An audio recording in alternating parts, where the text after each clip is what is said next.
Hallelujah, hallelujah, hallelujah. जिन्होंने प्रभु भोज नहीं लिया देर में आने की वजह से, वो बाद में लेंगे, लास्ट में उनको बाद में प्रभु भोज मिलेगा। ठीक है, सबका रखा हुआ है, सबके हिस्से का प्याला रखा हुआ है, आप अपने प्याले को ले लेना। और जो नहीं ले पाते हैं वो अपनी तैयारियां करें कि प्रभु हम भी खाना चाहते हैं, हम भी उसमें जीना चाहते हैं। मेरे को लगता है बहुत थोड़े हैं जिन्होंने नहीं लिया। कौन कौन था जिन्होंने प्रभु भोज नहीं लिया? अपने हाथ को उठाएंगे। नहीं नहीं नहीं, जिन्होंने बपतिस्मा लिया हुआ वो नहीं, जिन्होंने पानी की डुबकी नहीं ली वो कितने जने हैं? बच्चे भी तैयार हैं, हाथ उठा रहे हैं कि मैंने भी नहीं लिया। गर्मी आएंगी तो हम आपको पानी की डुबकी देंगे, फिर आप प्रभु भोज खाएंगे। हमें प्रभु आपको आशीष दे। मैं चाहूंगी कि थोड़ा थोड़ा बहने इधर को हो जाएं और थोड़ा थोड़ा आगे को आ जाएं, ताकि भाई अपना आराम से बैठने पाए। आप सबने अब्राहम के विषय में किस किस ने सुना है? अब्राहम, सारा, उसका भतीजा लूत, किस किस ने सुना है? बहुत कम लोग हैं जिन्होंने सुना है और बहुत ज्यादा हैं जिन्होंने अब्राहम के विषय में नहीं सुना। अब्राहम बहुत अमीर व्यक्ति था और वो दयालु था और परमेश्वर का भय मानता था। क्या करता था? परमेश्वर से डरता था, परमेश्वर के कार्य को करता था, उसके वचन पे चलता था, परमेश्वर के नाम की वेदी बनाया करता था, फिर वहां पर खड़े होकर प्रार्थनाएं करा करता था। और वो उसके पास संतान नहीं थी, बच्चे नहीं थे, और वो बहुत बूढ़ा हो गया था ये सब करते करते, परमेश्वर की सेवा करते करते। और अपने भतीजे को पाला पोसा करता था, अपने भतीजे का ध्यान रखा करता था। हमारे पास भी भतीजे हैं ना? भतीजे हैं ना हम सबके पास? भतीजे के विषय में बात है। उसका नाम भतीजा नहीं था, उसका नाम क्या था? लूत। क्या नाम था उसका? अब्राहम के भतीजे का नाम क्या था? Hallelujah, hallelujah, hallelujah. और सच में परमेश्वर का धन्यवाद हो कि वो अपने वचन के द्वारा हमें सिखाता है, क्योंकि हमारे पास भी भतीजे हैं, हमारे पास भी घर है, हमारे पास भी थोड़ा बहुत धन है, किसी के पास ज्यादा धन है। हमें उस धन के संग, उस सारी प्रॉपर्टी के संग कैसे रहना है, कैसे जीना है, हमारे पिता अब्राहम के विषय में भी दिखा दिखा के परमेश्वर हमें जीने का तरीका बताता है। हालेलुया। आइए हम वचन में चलेंगे। वचन से आपको पता चलेगा कि अब्राहम क्या था, क्या करना चाहता था, अपने भतीजे के संग क्या करना चाहता था, और परमेश्वर की आज्ञाओं को वो कैसे माना करता था। हालेलुया। उत्पत्ति निकालेंगे 13 और उसका 2। जल्दी जल्दी एक दूसरे की हेल्प करेंगे। आगे पीछे देख सकते हैं, किसी में बाइबल रखा है। और जो पढ़ नहीं सकते वो एक दूसरे को दे दें, ताकि पढ़ने वाला बच्चा पढ़ सके।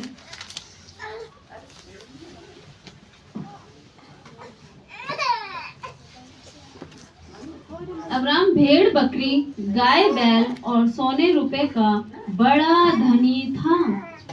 गाय बैल, भेड़ बकरी, रुपया, धन, उसका क्या था? वो बहुत बड़ा एक धनी व्यक्ति था। उसके पास गाय बैल भी थे, सोना चांदी भी था, पैसा भी था।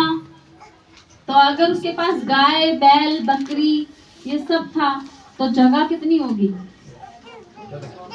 कितनी जगह होगी उसके पास? गाय बैल बकरी सब कुछ हो उसके पास, तो उसके पास जगह कितनी होगी? बहुत सारी। भेड़ बकरी आप पाल सकते हैं दिल्ली में, गाय वाय पाल सकते हैं। भेड़ भी थी, बकरी भी थी और गाय भी थी, तो उसके पास जगह कितनी होगी? बहुत सारी। आप अगर एक बकरी पालते हैं तब पाल सकते हैं जब आपके पास एक आंगन होगा। हालेलुया। अब्राहम भेड़ बकरी गाय बैल और सोने रुपए का क्या था? बड़ा धनी था। गाय और बैल दोनों, मतलब उसकी आशीषों के बारे में परमेश्वर बता रहा है कि बकरियां, गाय बैल, और बैल गाय बकरी के उनके बच्चे नहीं होंगे? उनके भी बच्चे होंगे। तो इसका मतलब अब्राहम के पास जगह बहुत सारी थी। Hallelujah, hallelujah, hallelujah, hallelujah. इसी का 8 पढ़ेंगे जोर से। तब अब्राहम लूत से कहने लगा, मेरे और तेरे बीच और मेरे और तेरे चरवाहों के बीच में झगड़ा होने ना पाए। पाए, क्योंकि हम लोग भाई बंधु हैं। कह रहा है कि तेरे और मेरे बीच में, तेरे और मेरे चरवाहों के बीच में झगड़ा ना होने पाए, क्योंकि हम क्या है, भाई बंधु हैं। हम दोनों क्या है, भाई भाई हैं, एक संग रहते हैं। क्योंकि लूत के पास भी गाय बैल बकरी बहुत सारे थे, और अब्राहम उससे क्या कह रहा है कि तेरे चरवाहों के बीच में, मेरे चरवाहों के बीच में झगड़ा ना होने पाए। अब वो कुछ समझ आ रहा है? भेड़, चरवाहे, कलीसिया हो सकती है, भेड़े हम हैं, झगड़ा ना होने पाए, क्योंकि उसके चरवाहा और उसके चरवाहा, चाचा भतीजे के चरवाहा क्या कर रहे थे, लड़ाइयां करते थे, मार पिटाई करते थे। ये मेरी भेड़ है, वो कहता था ये मेरी भेड़ है, वो कहता था तू अपनी जगह पे रख, तू अपनी जगह पे रख। लेकिन अब्राहम बुद्धिमानी से काम कर रहा था। उनसे क्या कहने लगा कि तेरे चरवाहों के बीच में और मेरे चरवाहों के बीच में झगड़ा ना हो, क्योंकि हम क्या है, भाई भाई हैं। Hallelujah, hallelujah. आपको मैं ऊपर से इसीलिए लेते हुए नीचे एकदम से आ गई कि हम थोड़ा सा शॉर्टकट में चलेंगे ताकि आपको स्टोरी पता चल जाए। आइए थोड़ा सा और 9 पढ़ेंगे जोर से। क्या सारा देश तेरे सामने नहीं? अब्राहम कह रहा है क्या सारा देश तेरे सामने नहीं है? तू देख नहीं रहा कि हमारे पास कितनी प्रॉपर्टी है, कितने सारे गाय बैल हैं, कितने सारे चरवाहा हैं। चाचा भतीजे नहीं लड़ रहे थे, जो चरवाहा थे वो लड़ रहे थे, और भेड़े भी नहीं आपस में लड़ रही थी, गाय बैल भी आपस में नहीं लड़ रहे थे। कौन लड़ रहा है यहाँ पे? चरवाहा, जो उन्हें चराया करते थे। Hallelujah, hallelujah. क्या सारा देश तेरे सामने नहीं? आगे, इसीलिए मुझसे अलग हो जा। इसलिए मुझसे अलग हो जा। अब्राहम अपने भतीजे से कह रहा है क्या सारा देश तेरा नहीं और जब तेरे सामने नहीं, इसलिए तू मुझसे क्या हो जा, अलग हो जा। जहाँ ज्यादा लड़ाइयाँ होने लग जाएं, जहाँ माता पिता अपने बच्चों को ना समझने पाए, क्योंकि अब्राहम ने लूत को बहुत छोटे से पाला था, क्योंकि अब्राहम के पास बच्चे नहीं थे। लेकिन एक समय आने पे अब्राहम लूत से कह रहा है कि क्या हो जा, अलग हो जा, ताकि झगड़ा ना हो। आप लोगों ने भी किसी न किसी चीज का बंटवारा किया होगा। आप में से बहुत लोग हैं जिन्होंने बंटवारा करा होगा, और बहुत से लोग होंगे कि जो बंटवारा नहीं करना चाहते। लेकिन अब्राहम क्या कर रहा है कि अलग हो जा। आगे, यदि तू बाईं ओर जाए तो मैं दाहिनी यदि तो ओर बाईं ओर जाए तो मैं दाहिनी ओर जाऊंगा, और यदि तू दाहिनी ओर जाए तो मैं बाईं ओर जाऊंगा। यदि तो दाहिनी ओर जाए तो मैं बाईं ओर जाऊंगा। अब्राहम अपने बेटे लूत से बातें कर रहा है। आज आप अब्राहम से सीखना कि अब्राहम ने कितनी बड़ी बड़ी कुर्बानियां दे दी। कह रहा है यदि तो इधर की तरफ जाएगा तो मैं इधर चला जाऊंगा चुप करके, यदि तो इधर की तरफ जाएगा तो मैं इधर की तरफ चला जाऊंगा चुप करके। और बीच में खड़ा होके लूत को दिखा रहा है कि देख क्या सारी पृथ्वी हमारी नहीं है, सारी धरती हमारी नहीं है, जितनी भी तुझे दिखाई दे रही है। अब तू फैसला कर ले कि तू कहाँ जाएगा। अब तू फैसला कर ले, दाएं जाएगा या बाएं जाएगा। अब वो तेरे ऊपर है। लूत से पूछ रहा है अब्राहम कि तू कहाँ जाना चाहता है, क्योंकि झगड़ा बढ़ रहा था। मेरी भेड़, तेरी भेड़, मेरे लोग, मेरा चर्च, उसका चर्च, इसका चर्च, उसका चर्च। तो अब्राहम ने फैसला करा कि इस लड़ाई से बचने के लिए मैं इसी को अलग कर देता हूँ। ये अपनी चरवाहों को, अपनी भेड़ों को, अपने लोगों को अपनी जमीन पर उनकी रखवाली करेगा, जैसे कि एक पास्टर अपने भेड़ का और अपनी कलीसिया का रखवाला बनता है। Hallelujah, hallelujah. आगे, तब लूत ने आँख उठाकर यरदन नदी के पास तब लूत ने अपनी आंखें उठाई। अब तो अब्राहम मेरा चाचा मुझे कह रहा है, पूरा इजाजत दे रहा है कि मैं कुछ भी ले सकता हूँ, क्योंकि उसने उसको ये नहीं कहा कि तू दाएं मत जाना, तो बाएं मत जाना, तो इधर मत जाना या उधर मत जाना। उससे कहा कि तू इधर जाएगा तो मैं इधर चला जाऊंगा, तू इधर जाएगा तो मैं इधर को चला जाऊंगा। लूत को समझ आ गई ये वाली बात, और लूत ने अपनी आंखें उठाई। देखा, अच्छा कहाँ को जाएं, कौन सी जगह लें। आगे यरदन नदी के पास वाली सारी तराई को देखा। यरदन नदी के पास वाली सारी तराई वाली जमीन देख रहा है लूत। अच्छी जमीन, अच्छी भूमि को चेक कर रहा है कि मेरे चाचा अब्राहम ने बोल दिया है कि तू कोई सी भी जगह ले सकता है। आप अब्राहम के विषय में देखिए, क्योंकि वो लूत का समान नहीं था, लूत की जमीन नहीं थी, लूत के चरवाहा नहीं थे, लूत की भेड़ें नहीं थी, वो सब अब्राहम का था। लेकिन अब्राहम उसे अलग इसलिए कर रहा था कि अब लड़ाई ना हो। कलीसिया में जब नए लोग आते हैं तो बिल्कुल अनजान, पुराने होने के बाद सोचते हैं अब सब मेरा है, मुझे भी सब कुछ आ गया है। और कितने पास्टर लोग तो लोगों को अभिषेक कर करके अलग कर देते हैं कि तुम अपना सेवा करो, कि झगड़ा ना हो, क्या ना हो, झगड़ा ना हो। हालेलुया। कितने माता पिता हैं अपने बच्चों को अलग कर देते कि बेटा आप ऊपर रह लो या नीचे रह लो, या कहीं मेरी जमीन है वहां रह लो, पर झगड़ा ना हो। और अब्राहम से लूत ने इतनी अच्छी भूमि देखी जो तराई वाली थी, ठंडी थी, जिसपे खेती हो सकती थी, और उसके तरफ उसकी नजरें गई।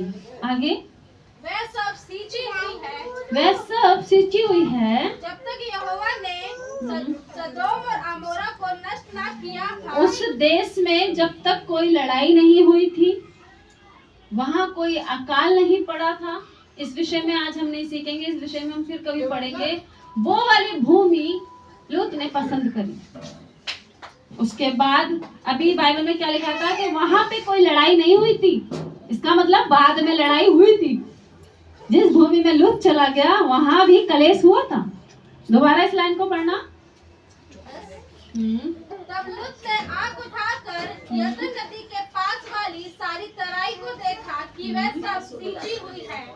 आगे जब तक यहोवा ने सदोम और अमोरा को नष्ट न किया था। जब तक यहोवा ने वहां पे किसी को नष्ट नहीं करा था। इस बात पे आप ज्यादा ध्यान दें। जो भूमि लूत को पसंद आई थी वहां पे कोई नष्ट नहीं हुआ था। जब तक वहां पे कोई नष्ट नहीं हुआ था, इसका मतलब बाद में उस जगह में कलेश आया था, लड़ाई हुई थी, झगड़ा हुआ था। इसका भी एक टॉपिक अलग है, लेकिन मैं अभी इस टॉपिक पे नहीं हूँ। मैं इस टॉपिक पे हूँ कि अब्राहम ने कितनी कुर्बानी दी है। और लूत ने एक ऐसी अच्छी जगह को पसंद करा कि वहां पे बाद में बहुत बड़ा कलेश हुआ। जैसे कि कभी कभार हम गलत जगह का फैसला ले लेते हैं। आपने मंगलवार की शाम को 2 बहनें आई थी रोते हुए, कांपते हुए। उन्होंने कुछ फैसले लिए, कहीं चली गई लेकिन वापस आई। जल्दबाजी के फैसले मत लेना, परमेश्वर आपको मौका देगा, आपके माता पिता आपको मौका देंगे। आप जल्दबाजी वाले फैसले मत लेना कि हाँ माता पिता से अलग रह के हम अच्छे रहेंगे, जहाँ परमेश्वर ने अगर इजाजत दी तो हम कुछ भी कर ले। लूत वहां से निकल गया था, अच्छी भूमि देखकर निकल गया था। जब परेशानी आई तो वापस उसने अब्राहम को पुकारा। अब्राहम उसकी लाइफ में फिर से गया उसे बचाने के लिए। आमीन। हाँ आगे। तब तक सोअर के मार्ग तक वह तराई यहोवा की वाटिका और मिस्र देश के समान उपजाऊ थी। बहुत अच्छी भूमि थी, उसमें खेती हो सकती थी, फसल होती थी, उसकी भेड़ें वहाँ की हरी हरी घासें खा सकती थी और सब कुछ हो सकता था। वहाँ उस भूमि पे ज्यादा मेहनत नहीं करनी पड़ेगी। कभी कभार हम लोग भी ऐसी जगह को पसंद करते हैं कि पके पकाए फल मिल जाएं, पकी पकाई भेड़ें मिल जाएं, पके पकाए लोग मिल जाएं, पकी पकाई चर्च मिल जाए, उसमें जाके दादागिरी करेंगे। वहां के लोगों को सिखाएंगे जो ऑलरेडी पहले से सीखे हुए हैं। उसने सोचा मेरे को पूरा अच्छा मिल जाएगा, उसी के लोगों को सिखाएंगे, उसी के लोगों को फोन पे बताएंगे, उसी के लोगों से गपचुप बातें करेंगे। लूत ने भी ऐसे सोचा कि मुझे सब कुछ कराया मिल गया, मैं वहां जाके अपनी मनमानी को कर पाऊंगा। लेकिन अब्राहम इस विषय में नहीं सोच रहा था। वो तो अपनी प्रॉपर्टी दे रहा था उसको, अपनी जमीन दे रहा था उसको। हालेलुया। 11 पढ़ेंगे। इसलिए लूत अपने लिए यरदन की सारी तराइयों को चुन के पूर्व की ओर चला गया। इसलिए लूत ने क्या करा, सारी तराई वाली जगह ली और अपनी भेड़े ली, बकरी ली, अपने चरवाहे लिए, जो भी उसको लेना था उनको लेकर क्या करा, चला गया। और वे एक दूसरे से अलग हो गए। वह एक दूसरे से क्या हो गए, अलग हो गए। अब ना उसे पता कि वो क्या कर रहा है, ना उसे पता वो क्या कर रहा है, क्या हो गए, दोनों अलग हो गए। अब्राहम की आपको कुर्बानी दिख रही है, भतीजे को इतना कुछ दिया है। यहाँ तो अपने खून को नहीं दिया जाता, अपने बच्चों को नहीं दिया था, अब्राहम ने अपने भतीजे को इतना कुछ दे दिया। और अब्राहम का भतीजा क्या करने लगा, उससे दूर चला गया और वो एक दूसरे से क्या हुए, अलग हो गए। आमीन। क्या अब्राहम इस विषय को लेकर रोया, परेशान हुआ, कुड़कुड़ाया? नहीं। अब्राहम ने तो खुद कहा था, यदि तू दाएं जाए तो मैं बाएं चला जाऊंगा, और अगर मैं बाएं जाऊं तो तू इधर चला जाएगा, पर मैं तेरा पीछा नहीं करूंगा, तुझे रोकूंगा नहीं, तुझे टोकूंगा नहीं। Hallelujah, hallelujah. आइए अब आगे पढ़ेंगे, हम 14 में चलेंगे इसी का। जब लूत अब्राम से अलग हो गया, तब उसके पश्चात यहोवा ने अब्राम से कहा, आँख उठाकर जिस स्थान पर तू है वहाँ से उत्तर दक्षिण पूर्व पश्चिम चारों ओर दृष्टि कर। हालेलुया। जब अब्राम ने बंटवारा करा तो अब्राम अलग खड़ा हो गया, अलग जगह पे खड़ा हो गया। अब उससे कौन बातें कर रहा है, परमेश्वर। यहोवा बातें कर रहा है, कह रहा है कि अब तू अपनी आंख उठा। सेम वही बातें कौन कर रहा है अब, परमेश्वर। क्यों परमेश्वर से बातें कर रहा है कि दाएं बाएं देख ले, आंखें उठाकर देख अपनी। लूत को तो बोला भी नहीं था अब्राम ने कि आंखें उठा के चेक कर ले। यहाँ परमेश्वर क्या कह रहा है, आंख उठाकर जिस स्थान को तू देखेगा वो तेरी हो जाएगी। Hallelujah, hallelujah, hallelujah, hallelujah. कहता तू जहां कहीं जाएगा वो सब तेरा हो जाएगा। परमेश्वर बातें कर रहा है अब्राम से, कह रहा है अब्राम अपनी आंखें उठाकर देख। जब हम ईमानदारी से अपने हिस्से में से किसी को देते हैं या किसी का भला करते हैं तो उसके लिए मनुष्य खड़े नहीं होते, उसके लिए परमेश्वर खड़ा होता है। आमीन, आमीन। अब्राहम से किसने कहा, यहोवा ने कहा कि अपनी आंखें उठाकर देख।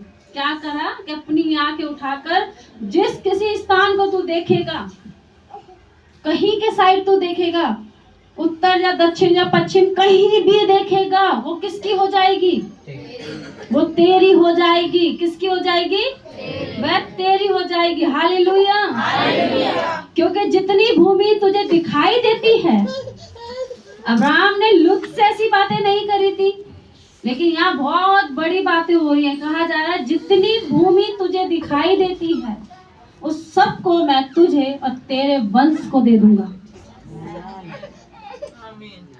अब्राहम ने तो सिर्फ लूत को दिया, लेकिन परमेश्वर उसको क्या वादे कर रहा है कि तेरे को और तेरे वंश को दूंगा। परमेश्वर बातें कर रहा है किससे, अब्राहम से। कह रहा है तेरे को और तेरे वंश को युगायुग के लिए दे दूंगा, वो तेरी हो जाएगी। इतना बड़ा परमेश्वर का प्रेम उसके ऊपर क्यों था, क्योंकि जब अब्राहम लूत से बातें कर रहा था तो परमेश्वर का आत्मा अब्राहम को जांच रहा था।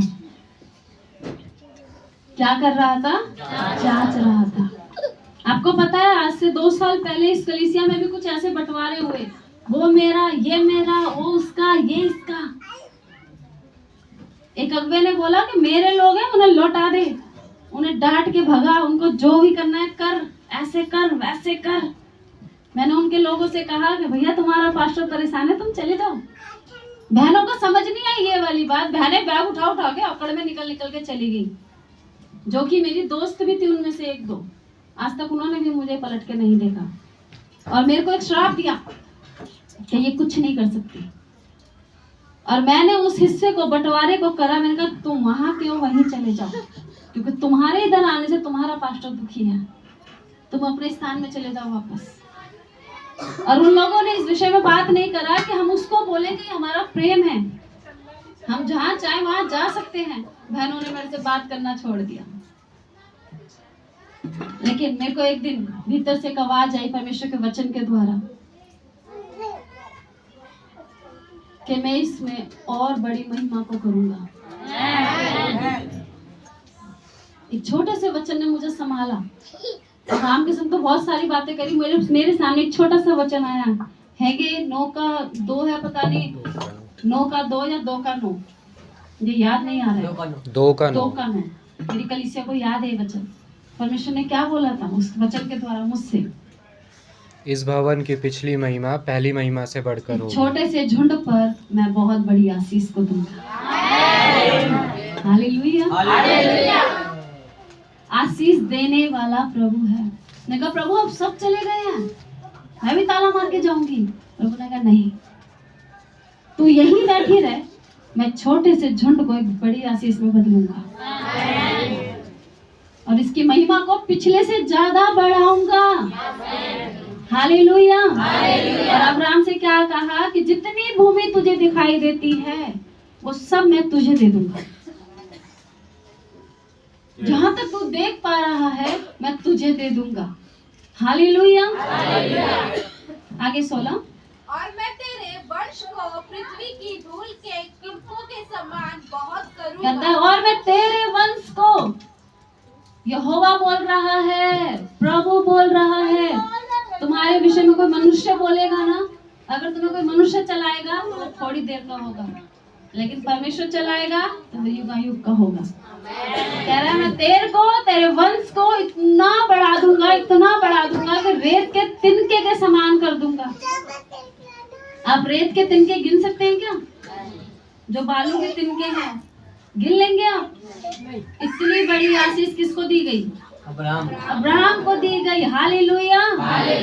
दोबारा पढ़ेंगे 16। अब ध्यान से सुनिए कि परमेश्वर ने कौन सी वाचा अब्राहम से बांधी है। और मैं और तेरे वंश को पृथ्वी की धूल के समान, हाँ, किनकों के समान बहुत करूंगा। कहता मैं इनको बहुत कर दूंगा। अभी अब्राहम पापा नहीं बना, बूढ़ा तो हो चुका था लेकिन पापा नहीं बना इस टाइम भी।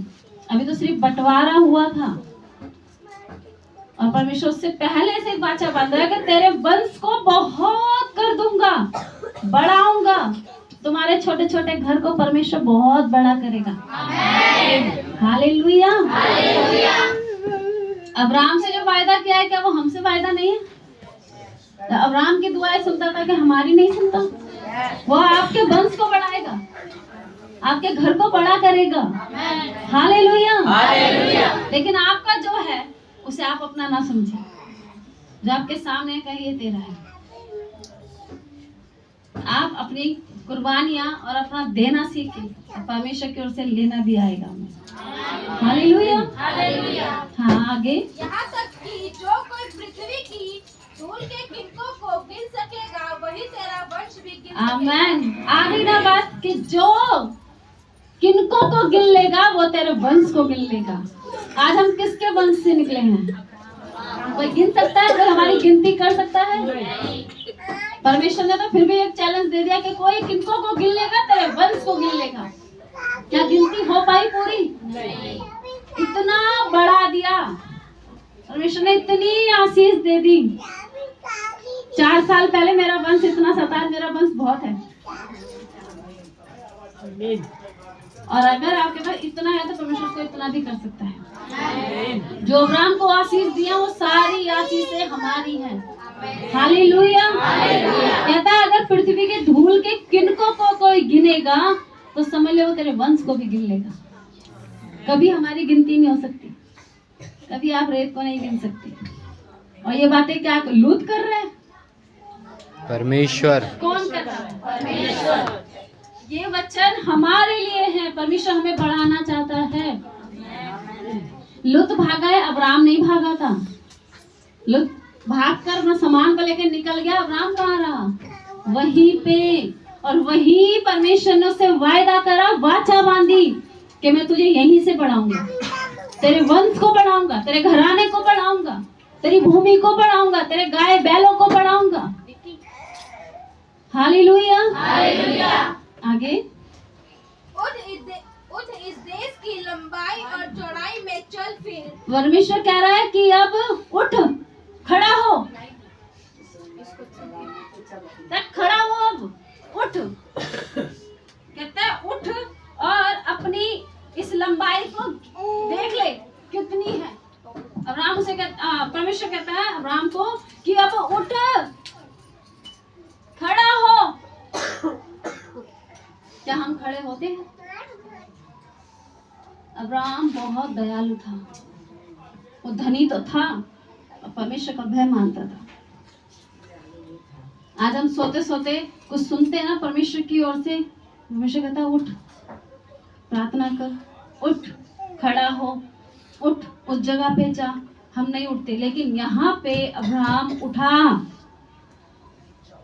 वचन में लिखा हुआ है उठ और इस देश की लंबाई और चौड़ाई में चल फिर। पहले बोल रहा था मैं सब तुझे दे दूंगा, अब कह रहा है कि खड़ा हो जा और अपने इस लंबाई चौड़ाई में चल फिर। मैंने तुझे दे दी है, मैंने तेरे को क्या कर दिया? दे दी है। Hallelujah, hallelujah. 17 पढ़ेंगे जोर से। उठ इस देश की लंबाई और चौड़ाई में चल फिर। उठ इस देश की लंबाई और चौड़ाई में क्या कर? चल फिर। मजे ले अब जिंदगी जी, चल फिर। अब रोते हुए नहीं, हंसते हुए चल फिर, लंगड़ाते हुए नहीं, कूदते हुए चल फिर, खाट पे मत लेटा रहे, उठ, चल फिर। आगे, क्योंकि मैं उसे तुझी को दूंगा। क्योंकि मैं उसको तुझे ही दूंगा, क्योंकि तू ही है जो मेरा भय मानता है, मेरे वचन को सुनता है। मैं लुत को नहीं, तुझे दूंगा। आमेन। इसके बाद क्या करा अब्राहम ने? आप सुन लीजिए, वचन में पढ़, अंजलि पढ़ जोर से। इसके पश्चात अब्राहम अपना तंबू खाड़कर ममरे के 5 वृक्षों के बीच जो है हेब्रोन में था जाकर रहने लगा, और वहाँ भी यहोवा की एक वेदी बनाई। वहाँ भी यहोवा की क्या बनाई? एक वेदी बनाई। पहले पुराने नियम में एक वेदी बनती थी, जैसे लोग कहते हैं ना थान बना दिया, देवी वहाँ बिठा दी। पहले पुराने नियम में क्या होता था? वेदी बनती थी, वेदी। फिर वहाँ वेदी के पास प्रार्थना करते थे। तो अब्राहम जहाँ कहीं जाता था एक वेदी जरूर बनाता था। अब्राहम जिस नगर में जाता था, क्योंकि आपने देखा कि वचन में लिखा है कि अब्राहम ने फिर से एक वेदी बनाई। और जब आप आगे आगे पढ़ते जाएंगे तो आपको बहुत कुछ पता चलेगा कि अब्राहम उस वेदी के पास परमेश्वर से प्रार्थना करता था। जब हम लाचारी में, परेशानी में, गरीबी में जब प्रभु के पास आते हैं तो प्रभु हमें ये नहीं कहता कि सब कुछ ले लो, चंगाई ले लो, छुटकारा ले लो, आशीष ले लो, बच्चा भी ले लो, शादी भी करा लो, ये भी कर लो और बैठ जाइए फिर एक कोने में। अब्राहम को कितनी बड़ी आशीष दी। कहता चल फिर, चौड़ाई को नाप ले, देख ले, आंखें उठा ले, सब कुछ चेक कर ले, सब तेरा है, तेरे को, तेरे वंश को दूंगा। फिर आगे कहता उठ और चल फिर। ये नहीं है कि मालिक बन के बैठ जाए, परमेश्वर ने दिया तो आगे से है, सुन मुझे बहुत आता है, परमेश्वर मुझसे बातें करता है, मेरे को एक गद्दी दी गई है, थोड़ा सा सीखने के बाद मुझे बहुत आता है, मेरे को सब कुछ आ गया है, मैं सीख चुकी हूँ। हम किसी किसी से बोलते हैं ना प्रार्थना नहीं आती है, हाँ कर लेती हूँ, खूब आती है, मैं तो खूब करती हूँ मैं बैठ के। परमेश्वर ने क्या उसको ये कहा कि तू सीख जा, सब ले ले आशीष, बैठ जा। वो कहता उठ, खड़े हो, चल फिर। जब मेरे को वो डिग्री मिली कॉलेज में, जब मेरे हाथ में दिया गया झंडा कि जाओ हर दिल में एक आग जलानी है परमेश्वर की, एक दिया दे दिया हमारे हाथ में जलता हुआ और कहा कि दौड़ते हुए जाओ दिल्ली इस दिए को लेकर और हर दिल में एक आग जलानी है। और मैं आके बैठ जाती तो ट्रेनिंग में हमें नहीं कहा गया एक भी दिन सीख लो, डिग्री ले लो, बैठ जाना घर में जाके। हमें कहा उठना, चलना, भागना, दौड़ना, सिखाना, कलीसिया में रहना। और अब्राहम को भी इतना कुछ दे दिया। परमेश्वर जब एक बार वायदा करता है उसे कभी नहीं मुकरता। जब उसको जमीन दे दी, वंश के बारे में बात कर ली, आशीषें दे दी, उससे क्या कहा कि उठ चल फिर। कहाँ चल फिर? परमेश्वर के लिए चल और फिर, परमेश्वर के कार्य के लिए खड़ा हो, चल और फिर। Hallelujah, hallelujah. अब्राहम से ये नहीं कहा अब्राहम मैंने देखो सब कुछ दे दिया है बेटा, एक कोने में रही हो, अपनी लंबाई चौड़ाई में रहियो। मैंने एक बॉर्डर खींच दिया, एक लाइन खींच दिया, वहीं रहियो। उससे सब कुछ देने के बाद क्या कहा? चल फिर। अब चल फिर।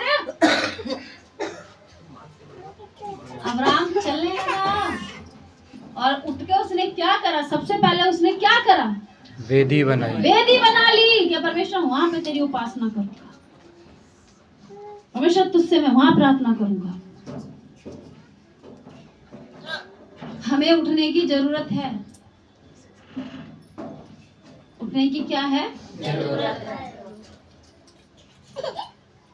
आपके अंदर कोई रहता है, अब डर मत जाना है, डर मत जाना, आपका ही आत्मा रहता है।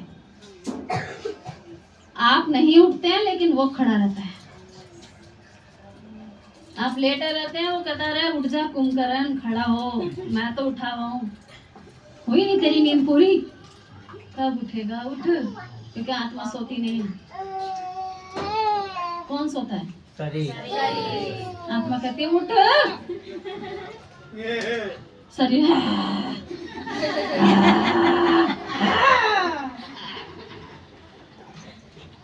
आत्मा कह रही है बस हो गया तेरा पूरा घराटे, उठ जा। अभी नहीं, अभी थोड़ा और। इसीलिए सुलेमान ने नीति वचन में कहा, हे आलसी कब तक सोता रहेगा? जा उन चींटियों से सीख ले जिनका कोई रखवाला भी नहीं है, तब भी रात दिन अपना भोजन बटोरती रहती है अपने मुंह से, और एक गड्ढे में ना छोटी सी जगह पर रखती रहती है। चींटियों से जाके ना पार्कों में सीखो जहाँ आटा डाला जाता है। इतनी मेहनती है वो। बारिश से पहले अपना भोजन बस अंदर ही इकट्ठा कर लेती है। अंदर ही अंदर एक गुफा होती है उनकी, इतनी बढ़िया सुंदर। हालेलुया। अब्राहम से क्या बोला? उठ, इस देश की लंबाई और चौड़ाई में क्या कर? चल फिर। चल फिर। अपने पड़ोसी को कहो कि प्रभु में चल फिर। कब चलती हूँ मैं, चलती हूँ मैं, कोई बोलता है तो मैं जरूर चलती हूँ। हालेलुया। परमेश्वर चाहता है कि हम उसके कार्य के लिए चलें और फिरें। आमीन आमीन। जैसे एक छोटे से बच्चे को कहा, वो वाली स्टोरी इस वाले वचन से बहुत मैच खा रही है।